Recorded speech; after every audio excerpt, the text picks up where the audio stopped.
Good evening, I'm Amna Nawaz. And I'm Jeff Bennett. On the NewsHour tonight, tensions rise between Pakistan and India after dozens are killed in strikes that Pakistan is calling an act of war.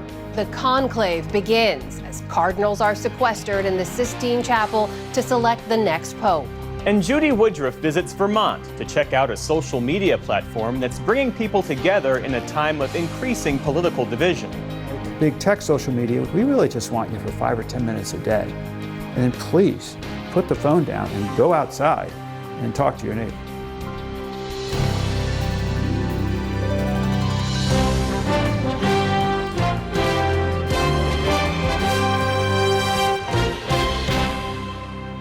Major funding for the PBS NewsHour has been provided by... In 1995, two friends set out to make wireless coverage accessible to all. With no long-term contracts, nationwide coverage, and 100% US-based customer support.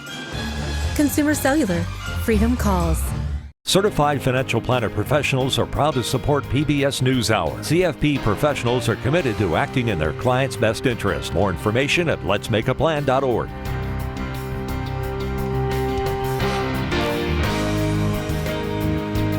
The Judy and Peter Bloom Kovler Foundation, upholding freedom by strengthening democracies at home and abroad. The Walton Family Foundation, working for solutions to protect water during climate change so people and nature can thrive together.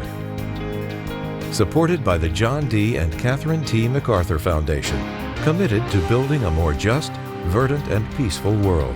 More information at macfound.org.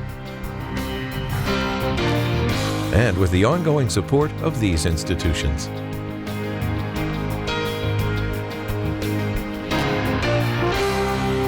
This program was made possible by the Corporation for Public Broadcasting and by contributions to your PBS station from viewers like you. Thank you. Welcome to the NewsHour. Tonight, Pakistan is vowing to avenge Indian missile strikes that Pakistan says killed more than 30 people. India says it targeted terrorist infrastructure in retaliation for an attack last month in Indian-administered Kashmir. President Trump today called for the violence to end, but cross-border fire between the countries continues, and there's worry in both countries of escalation. Nick Schifrin begins our coverage. This morning in the mountains of Pakistan-administered Kashmir, a mosque shattered into a shell. 350 miles to the south, another mosque gutted, its dome ripped off. Pakistani officials say an Indian attack here killed 13. This is a cowardly action by India. There are certain rules in war. Places of worship, hospitals, and educational institutions are not attacked. Women and children are not harmed. Last night's strikes, the most widespread aerial attack by India on Pakistan in half a century. India says it targeted 9 sites used by Pakistani militant groups. Most of the targets within Pakistan-administered Kashmir, but some missiles hit in Pakistan's Punjab province, Pakistan's heartland, where India has long accused Pakistan of hosting terrorist training. India calls it revenge for the death of more than 24 mostly Hindu tourists in April, the deadliest attack on civilians in Indian-administered Kashmir in decades. And India today said its attacks were proportionate, not designed to escalate, and preemptive. Our intelligence monitoring of Pakistan-based terrorist modules indicated that further attacks against India were impending.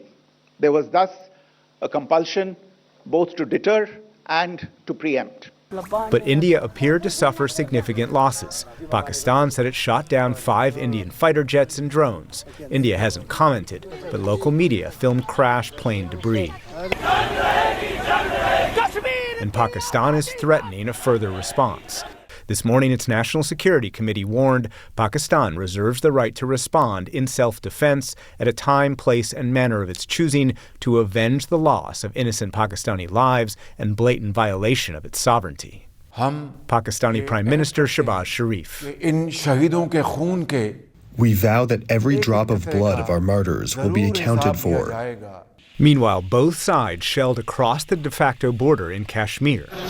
And India says Pakistani artillery killed at least 12 and wounded more than 50, including children. Today, President Trump made it clear the U.S. wanted last night's round to be the end. I want to see them work it out. I want to see them stop. And hopefully they can stop now. They've gone tit for tat, so hopefully they can stop now. But tonight, there's an expectation of escalation.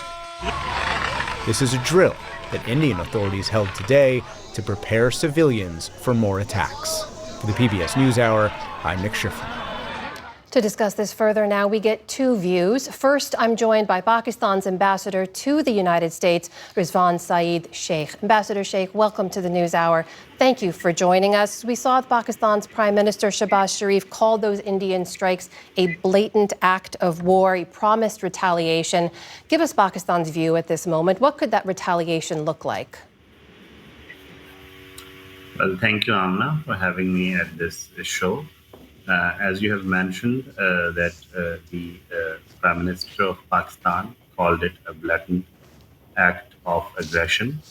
That's what exactly it was, because it was conducted without affording any evidence of the incident that took place in the Indian illegally occupied Jammu and Kashmir in Pahalgam.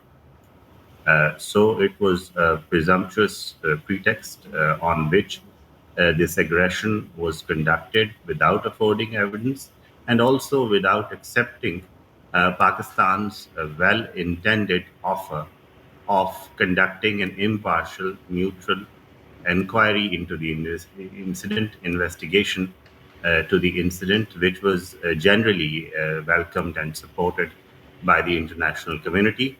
So Pakistan yesterday acted in self-defense, and we, as you have seen and mentioned, downed 5 Indian fighter jets, 3 of them Rafale, 1 Su-330, and then, of course, the MiG-29 as well. Mm-hmm. And is that the downing of those jets? Is that the totality of the Pakistani response, or will there be more? Well, there was a meeting of the National Security Committee this morning in Islamabad. It took a full view of the entire situation. And if you look at the declaration that has come out of it, you would notice that it mentions that Pakistan still reserves the right to respond to the time of its and place of its choosing. So whatever we did yesterday was in self-defense, but under Article 51 of the UN Charter, Pakistan reserves the right to respond. We are a peaceful nation. We do not want the situation to escalate, but given the blatantness of the act, we will continue to review it very closely and see how do we need to respond in the national interest, in our security interests. And should we take that to mean, Mr. Ambassador, that there will be additional military response? And has Pakistan ruled out strikes inside India in response to the Indian attacks that were carried out inside Pakistan? Well, it's a question of determination and strategy, which perhaps cannot and should not be revealed in a public statement or at a public forum. But as I have mentioned, Pakistan has this right in terms of international law. We do not want to escalate. We are a peace-loving nation, but we want peace with dignity. And that is what we are seeking in this episode or in any other such episode. But the important question here is that after Pulwama, which is after a lapse of almost 6 years, this incident has taken place. The international community needs to pay attention to the broader issue of the disputed territory of Jammu and Kashmir, which under the UN resolutions has to be resolved peacefully. It has to be settled peacefully through a UN supervised plebiscite. And until that larger problem is attended to, incidents like this can happen, and blames like this, which India has leveled, can continue to fly around. So it is important to attend to the major core issue between India and Pakistan, which is Kashmir. And there is this opportunity to do that right now. Mr. Ambassador, if I may, in this moment, setting aside the larger issue of Kashmir, which I know the two nations have fought multiple wars over now, we heard President Trump say that he hopes this ends very quickly. Is there a role for the U.S. to play right now when it comes to mediating or de-escalating, or is the ball squarely in Pakistan's court now? Well, the United States and the broader international community has previously played a role in similar situations. United States, being, of course, the preeminent world power, has perhaps a disproportionate responsibility with regard to international peace, security, stability, and its maintenance, particularly in a region which India and Pakistan put together holds no less than 1.6 billion people. And the president, of course, himself has mentioned that he wants to leave a legacy of peace. He wants to bequeath peace to the world at the end of his term. So there is no other situation in the world today which is perhaps more impactful in terms of human lives and livelihoods than India-Pakistan situation, and Kashmir being the core issue has to be resolved to that end. That is Pakistan's ambassador to the U.S., Rizwan Saeed Sheikh. Ambassador Sheikh, thank you for your time. We appreciate it. Thank you. Well, to understand India's perspective and how it's preparing for Pakistan's potential response, we turn now to Vikram Singh. He's a senior advisor to the U.S.-India Strategic Partnership Forum and was Deputy Assistant Secretary of Defense for South and Southeast Asia under the Obama administration. Vikram, welcome. Thanks for being here. Hey, I'm glad to join you. Just want to get your response to what you heard from the ambassador there, who did not rule another potential military response from Pakistan. Yeah, I mean, I think the Pakistanis are definitely considering now whether they sort of call it a day. We shot down some planes. We don't know if that's true or not, or how many or not yet, but that will emerge. And maybe that's the easiest off-ramp for Pakistan, the easiest exit. But India did step things up in this reprisal. We haven't seen anything like this since 2019. And in this case, India hit many more targets in many more locations, including one target in Punjab, which is a part of the country that hasn't been a part of an active conflict since the 1971 war. So certainly some in Pakistan will be pushing for more reprisal. In terms of how India would view a Pakistani response, what would be seen as de-escalatory versus a potential escalation in these tensions? I mean, I think India is trying to reestablish deterrence over terrorist strikes emanating from Pakistan. The Indian view is quite simply that the attack that happened 2 weeks ago, which was worse in some ways than prior attacks because it didn't target the military. It pulled Hindu men away from their families at a tourist site, and they were massacred in front of their families. And the way that's resonated in India has really pushed Indian officials to have a strong response like we've seen. And I think they would hope to see the Pakistanis call it a day. I think both sides know that escalation gets more complicated to manage, not less complicated, if you don't take any off-ramps. So the one indication is if a jet was brought down, one or more, could the Pakistanis use that as an off-ramp and say, look, you can do this stuff. We don't want you to do it, but we can defend ourselves. And we've just now learned that both the Indian and Pakistani national security advisors are speaking to each other. Do you take that as a positive sign that this will somehow be mediated to a de-escalation between the two nations without a third party intervening? I mean, that should be a positive sign. And this is going to when this gets resolved, which it probably will not escalate uncontrollably. When this gets resolved, it's going to be through that channel, the National Security Advisor channel. That's the most important conduit for India and Pakistan to actually communicate over things like this. But the Indian side is going to be saying, we need you to dismantle these terrorist camps and this infrastructure. And though the Pakistanis act as if there is no terrorist infrastructure there, it's really widely known that those are actually camps and bases for Jaish-e-Mohammed, Lashkar-e-Taiba, globally designated terrorist organizations, and that the Indians are going after people that are recognized by the UN and the United States and even Pakistan itself as terror groups. And we know Jaish-e-Mohammed did claim responsibility for a 2019 attack against Indian troops in Kashmir. But to this point, as the Pakistanis continue to say they've seen no evidence, we know Indian officials did show locations that they say were where the terror cells had been training there. But without anyone claiming responsibility, without additional evidence, should India present that to Pakistan if they have it?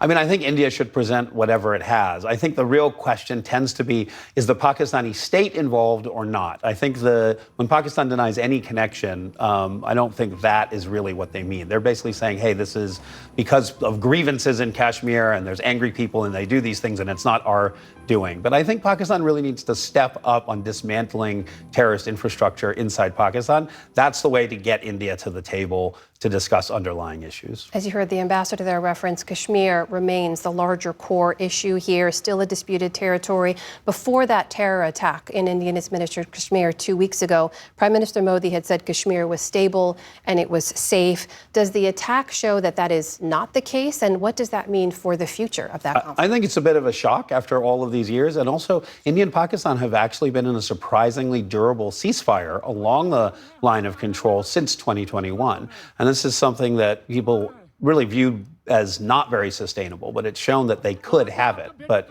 shelling had stepped up. And I think the Pakistani, certainly extremist groups, have wanted to make sure that the area is unstable. And this certainly shocks the Indian system into realizing that they can't just rest on their laurels. We will wait and watch and see what happens next. Vikram Singh, Senior Advisor to the U.S.-India Strategic Partnership Forum. Thank you so much for being here. Really appreciate your time. Thank you, Amna.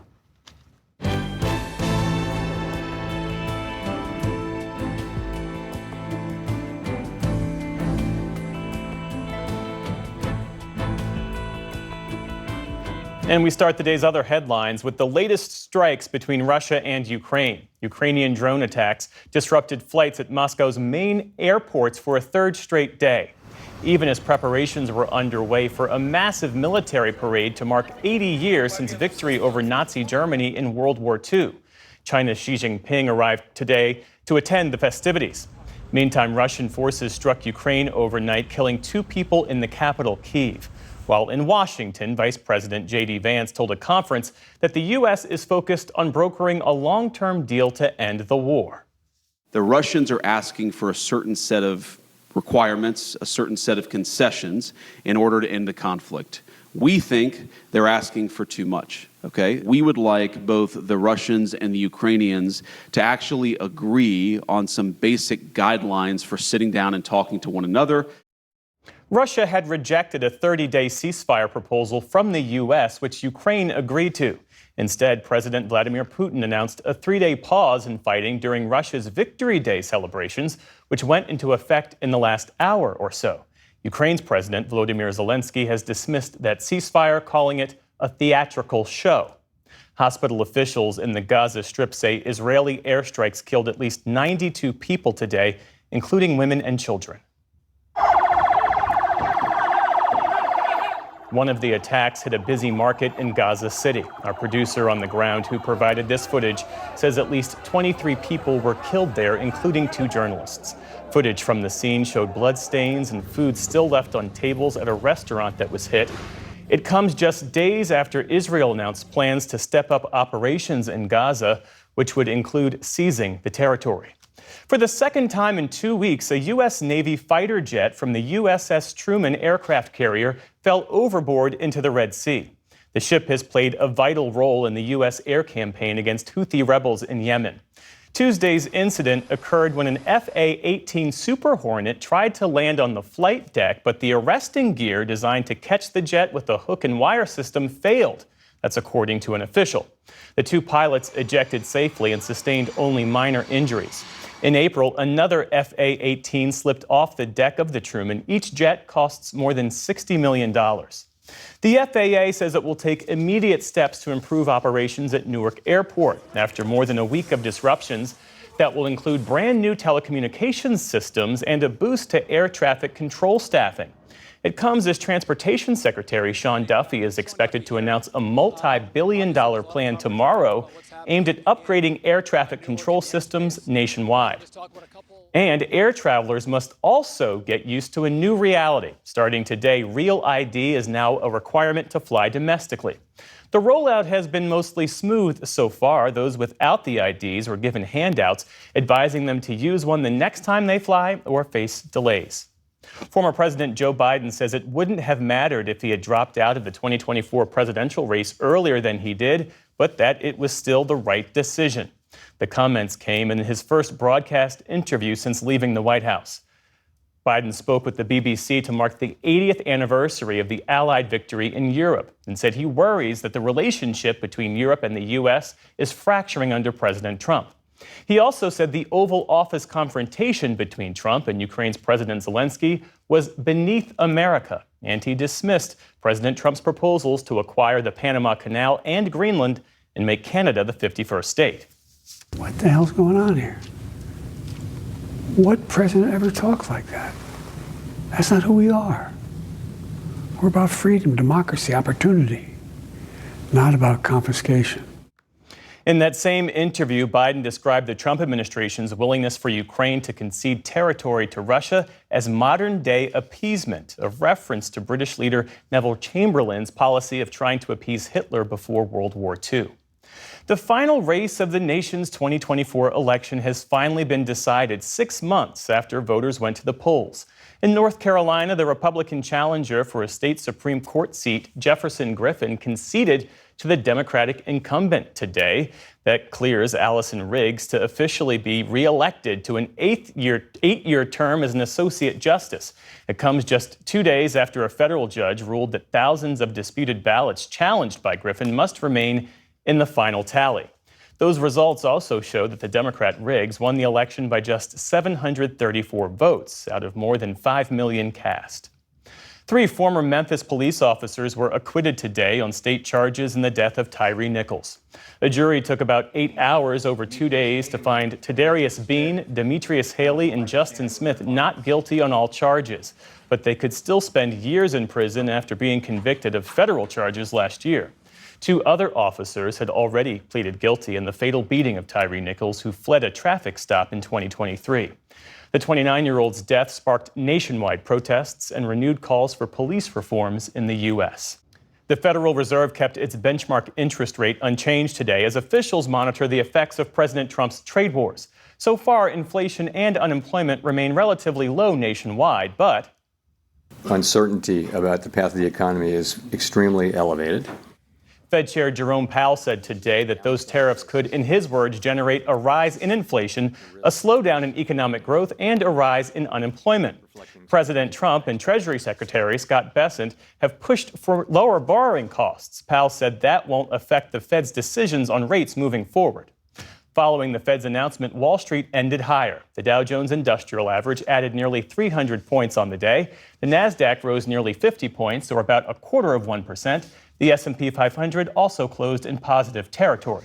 Still to come on the NewsHour, we examine the ongoing legal battles sparked by President Trump's hardline immigration policies, Republican Congressman Chip Roy on the budget battle in Congress, and a social media app that aims to bring neighbors together. This is the PBS NewsHour from the David M. Rubenstein Studio at WETA in Washington, and in the West from the Walter Cronkite School of Journalism at Arizona State University. Black smoke poured today from the chimney of the Sistine Chapel as 133 cardinals from across the globe began in earnest the process of selecting the next pontiff. As expected, the smoke signifies the cardinals could not reach a 2/3 consensus on the first ballot. Before the vote, church leaders gathered for a final mass.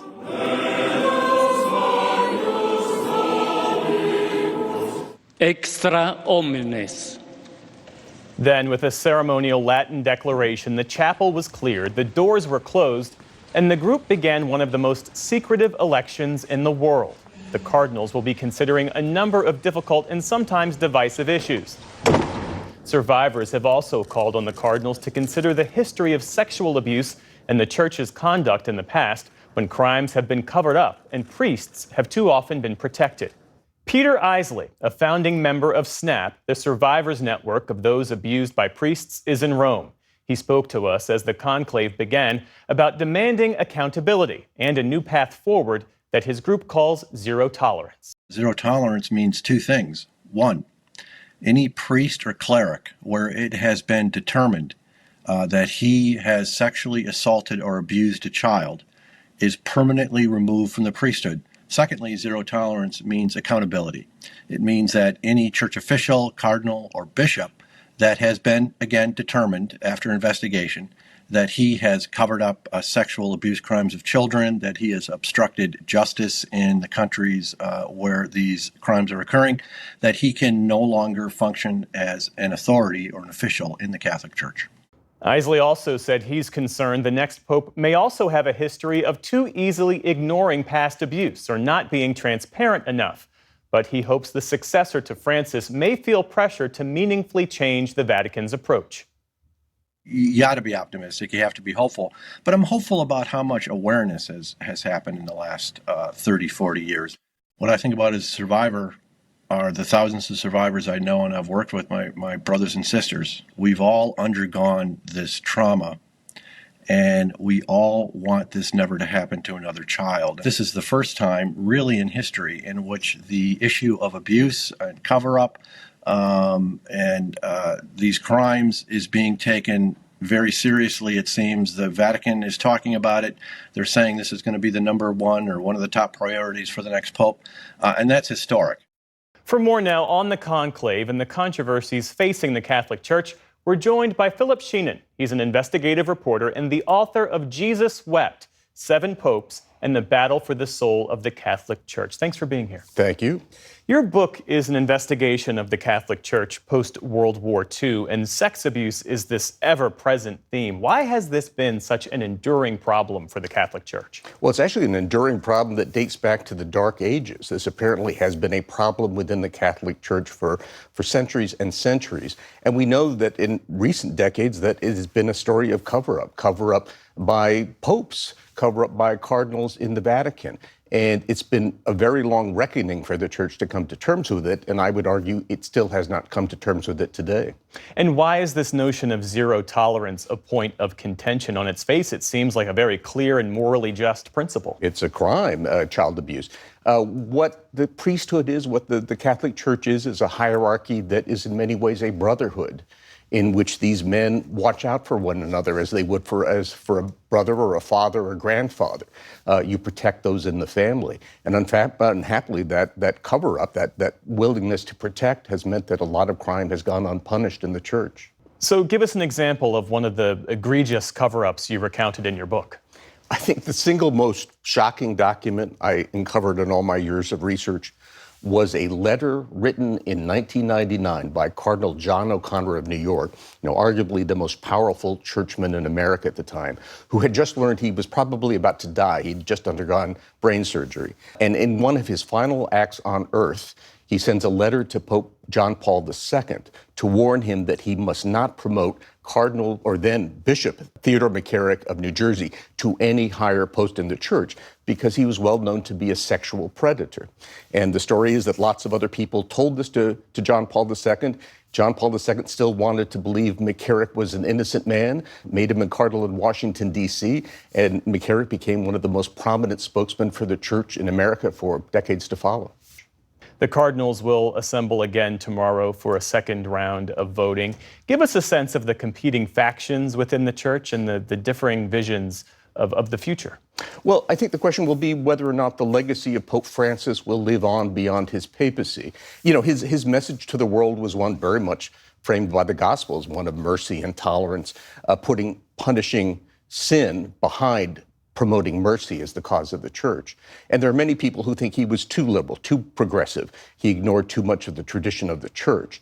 And I think the central debate now among the cardinals will be, do we want somebody who continues that mission, continues that agenda, or somebody who reverts back to a much more traditional church? What other issues might the next pope face?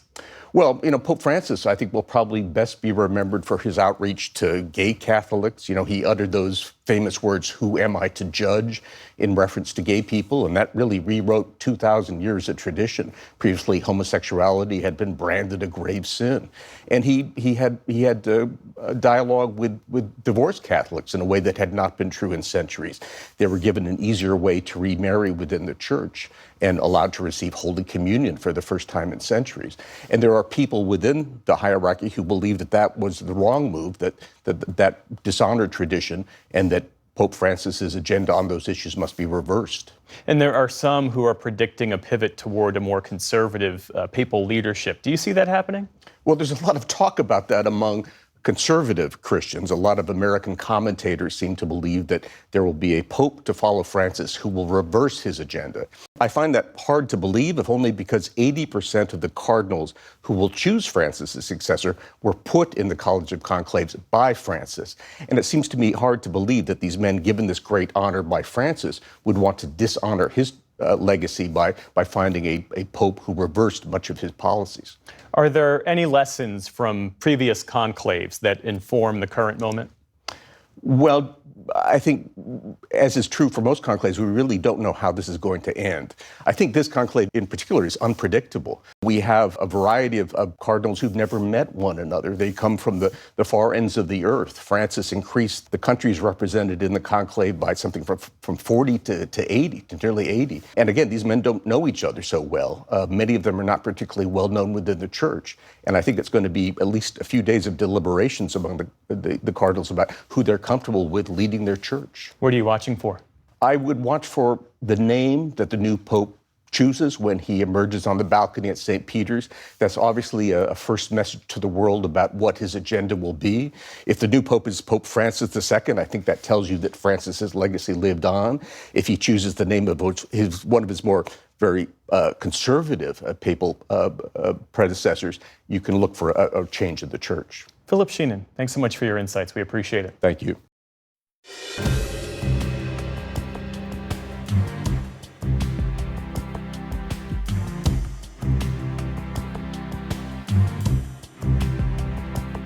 In an effort to increase its deportation numbers, the Trump administration is planning to deport immigrants to Libya on U.S. military planes as soon as today. That's according to multiple reports citing unnamed U.S. officials. But when asked about it in the Oval Office today, President Trump didn't seem to know what his administration was planning. Is your administration sending migrants to Libya? I don't know. You'll have to ask Homeland Security, please.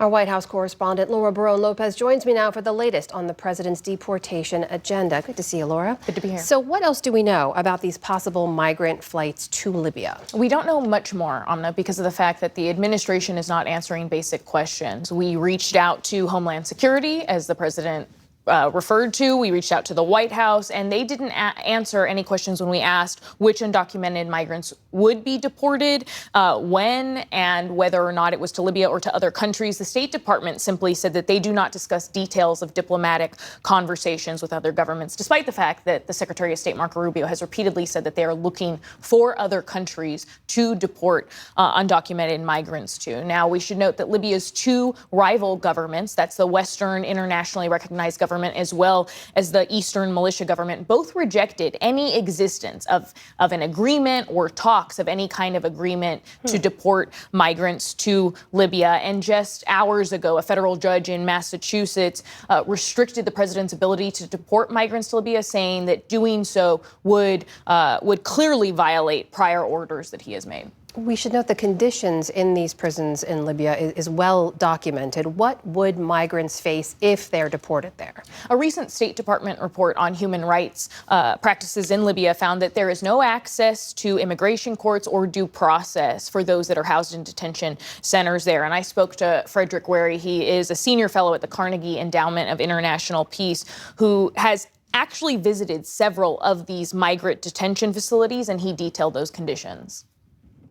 It's a whole litany of horrors. I mean, obviously overcrowding. When you first walk in, you're immediately overwhelmed by the sheer mass of humanity that's stuffed inside these narrow, windowless confines. Obviously, severe sanitation problems, routine beatings. The prison guards admitted to me that they routinely administer beatings as a matter of practice. Sexual violence, malnutrition, all sorts of very visible ailments, infections. Frederick Wary also said that migrants in Libya are viewed as expendable and that it's a matter of practice that migrants' fates are often horrific and unknown. Meanwhile, Laura, we should know that the president's deportation campaign reached Washington, D.C. this week. There were a number of restaurants in the capital that were targeted. What's the latest on that front? On Tuesday, ICE agents showed up at a number of restaurants across the district, and they were asking for I-9 forms. Those are to verify the employment eligibility of individuals. And so far, there were no detentions from those visits that we can report, but immigrant advocates referred to them as attempted raids, and we're told that more than half a dozen of restaurants were targeted. And you spoke to an owner of one of the businesses that was targeted. What did they tell you? I talked to Bo Blair. He is the owner of Millie's, which is a restaurant in a Northwest D.C.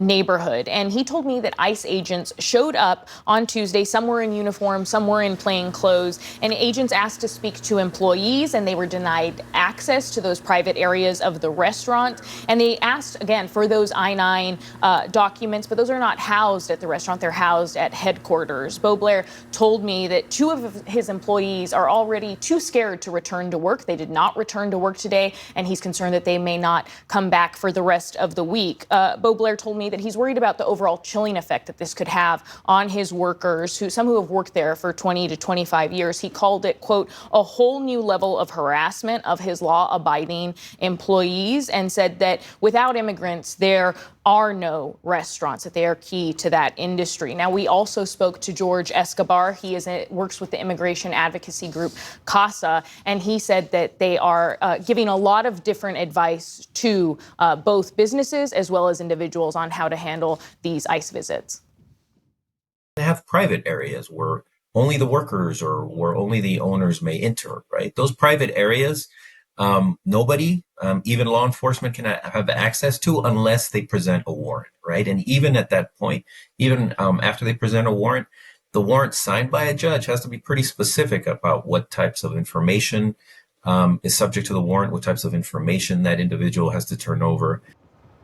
Earlier, I said they're giving different advice. I should have said they're giving similar to advice to both small businesses and individuals about their rights. Now, ICE agents also told the Millie's owner, Bob Blair, that they are going to return sometime early next week. Meanwhile, Laura, in related news, there are developments this week on the Alien Enemies Act. Multiple judges have ruled against the president on this. What did they say and what happens next? In the last 2 days, 2 federal judges in New York and in Colorado ruled that the president's use of the Alien Enemies Act exceeds his authority under that law. So to date, that means 3 federal courts have essentially said that the president's use of that act is unlawful. Now, we should also note that this evening, another federal judge, James Boasberg, held a hearing on whether or not the government needs to facilitate the return of not just Kilmar Abrego Garcia, but all Venezuelans that were deported to El Salvador under the use of that Alien Enemies Act. Now, we do not expect a ruling in that case until at the earliest sometime next week. All right. That's our White House correspondent, Laura Barón Lopez, with the very latest for us. Laura, thank you. Thank you.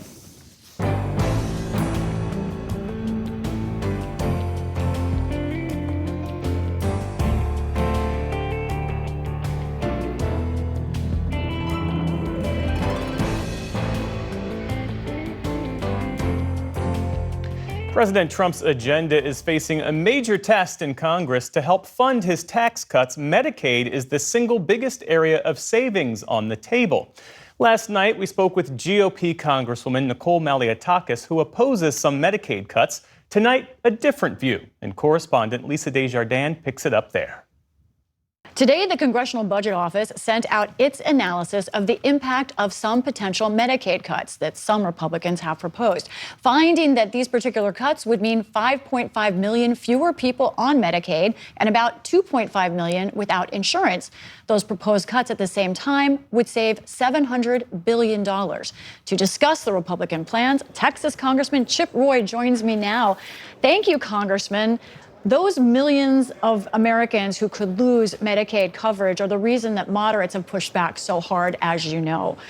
And they say Speaker Johnson told them he's taken those cuts off the table. Are those cuts off the table now as far as you're concerned? And could you support a bill without them? I think those numbers are not quite right. So we think we can get better services, better programs, save money for the American people, and be more fair and have a better overall health care system. So we have some pretty simple thoughts.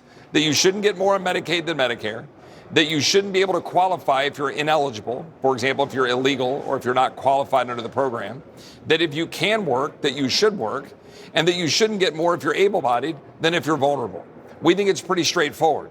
Congresswoman Malliotakis told us last night that she has managed to take these larger reforms, these larger changes, she would call them cuts to some people, out of the bill. And Speaker Johnson's indicated that as well. Is it your understanding they're out of the bill? And are you okay with that? Well, I don't know of a bill yet. The Energy and Commerce Committee has not produced a bill. But are and they Lord off the knows- table in the discussion? Well, Lord knows a bill has not gone through the Rules Committee on which I sit, and it sure as hell hasn't gone off the House floor, which I certainly have an election certificate to sit on. The fact of the matter is, they need to come to the table and show us the math.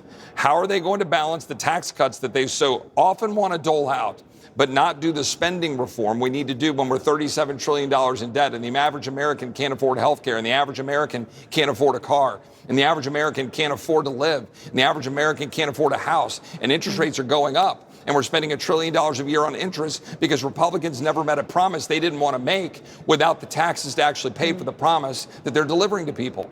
So I would say to my Republican colleagues, my moderate friends, you have a hard wall you've got to get through.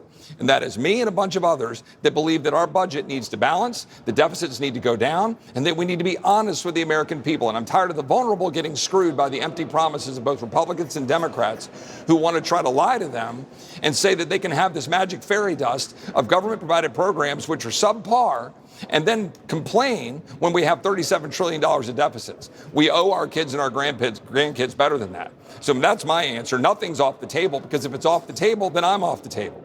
What do you say to some of those vulnerable populations? I think 9% of your district or so is on Medicaid, and also rural hospitals are really concerned. They've been struggling as it is. That's I know a larger problem, but they're concerned that if there are more uninsured, that's going to fall on them, and that could be an existential crisis. What do you say to those vulnerable populations? I know you're fighting for a bottom line here, but people could get hurt in the middle. No, I'm fighting for the vulnerable population who are getting screwed by empty promises from politicians. That's what I'm fighting for. But rural hospitals and those on Medicaid are concerned, like in your district. Because they're concerned, but they're concerned because they don't want the provider tax touched, but it's a provider tax that is a flawed model. Rural hospitals can do just fine if we create a model in which they can work, and so they can actually have doctors. How about doctors owning hospitals instead of major corporations? How about allowing an individual to go to a doctor in a DPC model so you have a direct relationship and you have money in an account that you can use to go shop for care instead of being screwed by an insurance company who tells you that, oh, you don't have the doctors in your network. Or, you know what, you only can have a copay of this or a high deductible of this when you're spending $2,000 a month for the privilege of insurance. I don't think that Medicaid coverage or highly regulated insurance coverage is actual coverage. I think I should just be able to go to the doctor. And that's what I'm fighting for. The average hardworking American who can't afford health care. The poor and vulnerable who are getting hosed because we're making promises to corporate executives, and all of these people making tons of money off of a crony capitalistic rigged system by both Democrats and Republicans who don't want to tell lobbyists no. I'm happy to tell the lobbyists no, to stand up for the hardworking Americans that I represent. In just a minute or so we have left, Congressman. I am a debt nerd. You are a debt and deficit hawk. Where this bill stands right now, do you think it could add trillions to the deficit? Could it not? Or how do you see it? And is it on a track you can support? Yeah, well, we're only going to be able to support legislation that will reduce the deficit. Otherwise, we'll be a no. The only question is going to be what math are we looking at, right? There's going to be a lot of people throwing a lot of models around. They're going to want to say they get enough savings out of Medicaid and enough savings out of food stamps and enough savings out of student loans and whatever to add it up. And they're going to want to be really robust on tax cuts. And they're going to want to say, oh, the economic growth plus the savings will be fine. And I'm going to be looking at it and trying to be honest about what we're actually talking about. The American people deserve honesty. They don't deserve simple campaign rhetoric. I'm tired of that. Republicans campaign on balanced budgets and they campaign on tax cuts, but they only deliver tax cuts and never deliver a balanced budget. We've got to actually deliver. I applaud Jody Arrington, a bunch of my colleagues across the spectrum who recognize and believe in that, and my good friends like Nicole, whom you mentioned, who I share a whole lot of values with, and I think we can actually come together and produce a product that matters. But what we can't do is put our head in the sand. We have to deliver for the people we represent. Being honest, and we want to have you on another time to talk about Social Security and Medicare, which are the biggest drivers of the debt and not addressed yet in this bill. But Representative Chip Roy of Texas, thank you so much. Thanks, Lisa.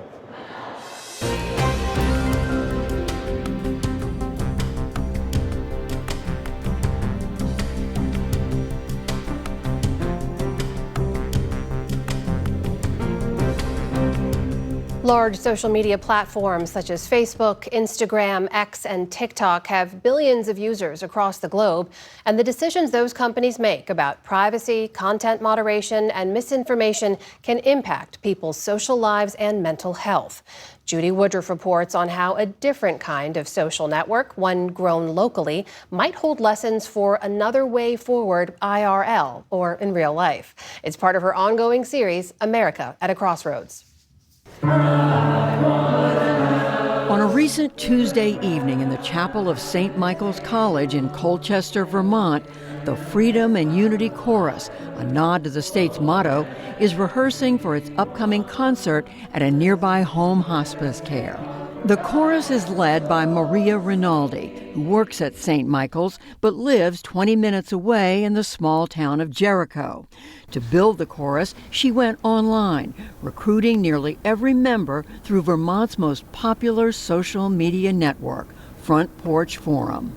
I would ask people in my chorus who lived in different towns like Burlington to advertise on their Front Porch Forum, or Essex or Colchester or whatnot. And so that's really how we started to build a larger chorus. Rick Pizer and Betsy Evans both joined the chorus after seeing posts on their local forums. It's like a community bulletin board. I mean, people sell everything from chickens to tires, but it's more than selling things. If you need something, or you even want to talk about something, there's discussions there. I mean, I see baby items, sports gear. Somebody wants to talk about an old church pew, someone's doing political organizing. 25 years ago, after moving to Burlington and struggling to connect with his neighbors, Michael Wood Lewis started the listserv that would become Front Porch Forum. He says he became inspired by Robert Putnam's book, Bowling Alone.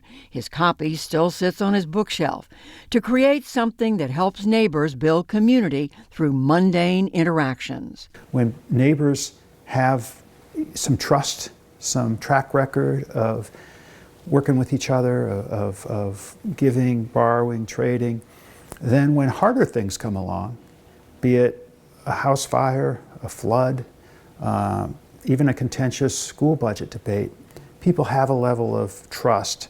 I don't agree with John over there, but I know he's a good guy because he helped me clean out my gutters last week. It's another approach to the growing problem of isolation. Each day, people submit postings online, and each day, a new edition of posts arrives to subscribers' inboxes. To join, you must use your real name and live in the specific area defined by each of the more than 250 forums across the state. There's no endless scrolling, no like button, and no comment section. If you want to respond to a post, it won't show up until the next edition. There's also no algorithm customizing users' experience. Everyone in town sees the same thing. Unlike big tech social media, which is trying to pull you in and hold you in for 24/7, we really just want you for 5 or 10 minutes a day. And then please put the phone down and go outside and talk to your neighbors. Over in Essex Junction, Paul Lyons and Maggie Riley say they've grown tired of online echo chambers. Lyons teaches music and plays in local bands, and he's used Front Porch Forum to find students. Riley works in construction and on a farm.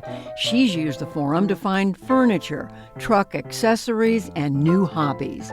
On the day we visited, they were meeting in person for the first time at a music studio near Burlington, after Maggie responded to Paul's Front Porch post seeking better conversations around political differences. I found that social media, it's just bubbles.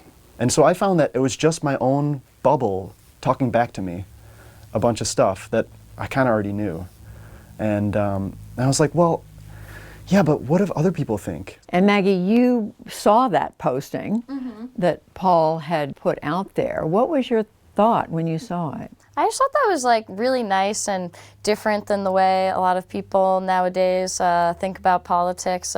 Similar to Paul, recently I've just been thinking whichever side it's from, people are too angry at each other and not able to talk to each other. There's a disc golf course right around the block. Oh, I haven't noticed that. Paul's post led to a 90-minute phone call. They had some disagreements and decided to keep the contents of that conversation to themselves, but they want to keep the dialogue going. Front Porch Forum is helpful in that there's no comment section. The only way you can connect with somebody is to connect with them. It's not owned by billionaires. It's not being used to extract time, energy, and attention from people. Front Porch Forum is free for its users, but makes money through local advertising, optional subscriptions with more access, and donations. And while vigorous discussion is encouraged, personal attacks and misinformation are prohibited. 8,000 members participate in this single neighborhood forum. They saw this.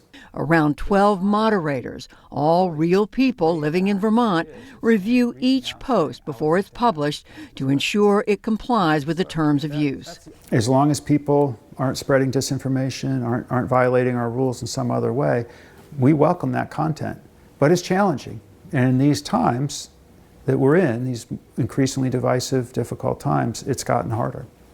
What do you think about the policy or approach of some of the other social media platforms that say, well, we need to let everybody speak for themselves and let them duke it out, so to speak, that we are all about free speech in this country? Yeah, I don't buy it. It's highly irresponsible.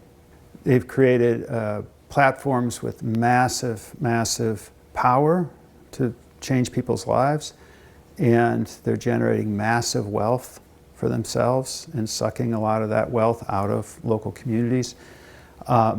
And they need to take more responsibility. When you're controlled by one person, what that one person does has huge consequences. Eli Pariser has been thinking about the Internet's impact on society and democracy for decades. In the early 2000s, he led the progressive site MoveOn.org in opposition to the Iraq War. And in 2011, wrote The Filter Bubble about how online algorithms customize users' experience while extracting and selling their personal information. He now co-directs New Public, a nonprofit trying to shape online models to better promote democracy and civic engagement, especially at the local level.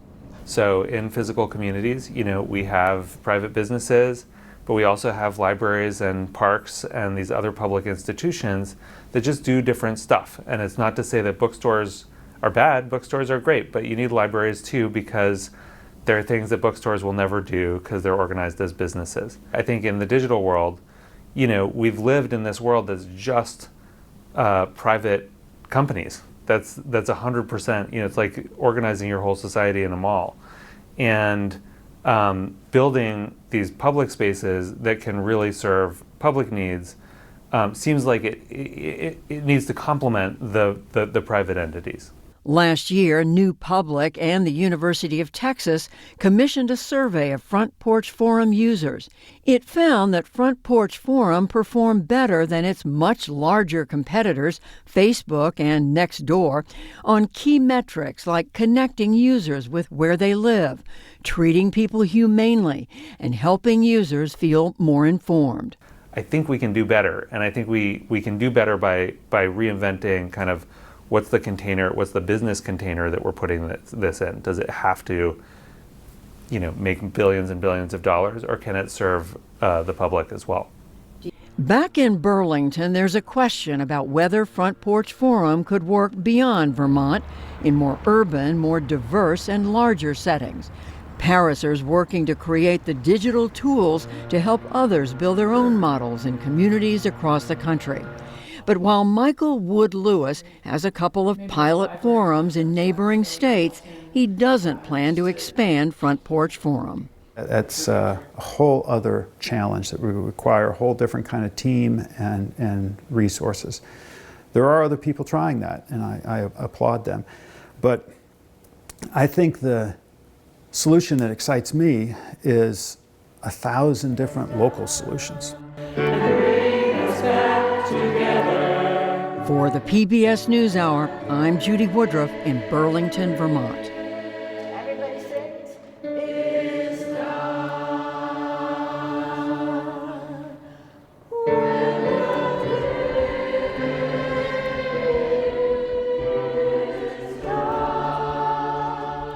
And that is the NewsHour for tonight. I'm Amna Nawaz. And I'm Jeff Bennett. For all of us here at the PBS NewsHour, thanks for spending part of your evening with us. Major funding for the PBS NewsHour has been provided by Cunard is a proud supporter of public television. On a voyage with Cunard, the world awaits. A world of flavor, diverse destinations, and immersive experiences. A world of leisure and British style. All with Cunard's White Star service.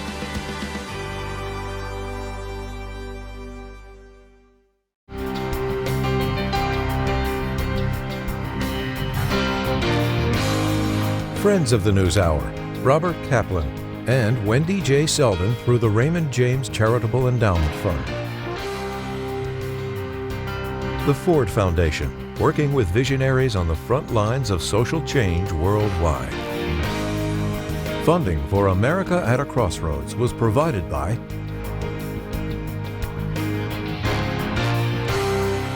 and with the ongoing support of these individuals and institutions.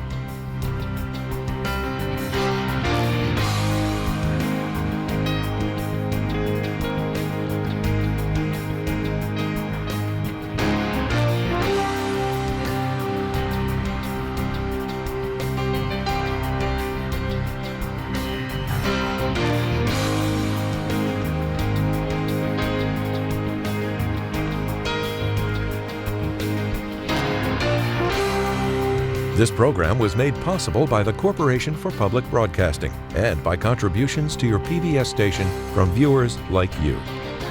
Thank you.